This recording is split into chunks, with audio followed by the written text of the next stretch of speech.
Sementara itu, pemirsa, suasana kota Denpasar dan sekitarnya pasca Hari Suci Galungan masih sepi karena lalu lintas tampak lengang. Sejumlah pasar tradisional di jantung kota pun masih sepi, tampak tutup, sehingga pasar pun terlihat lengang, tidak ada aktivitas seperti hari-hari biasanya. Suci Galungan lalu lintas di kota Denpasar tampak lengang.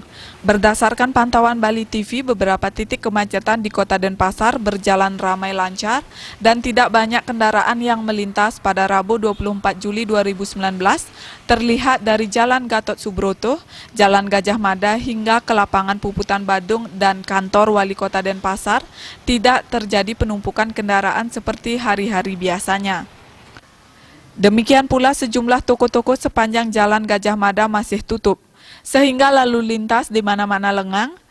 Aktivitas ekonomi masih belum pulih, diperkuat dari sejumlah pasar tradisional di jantung kota masih tampak tutup.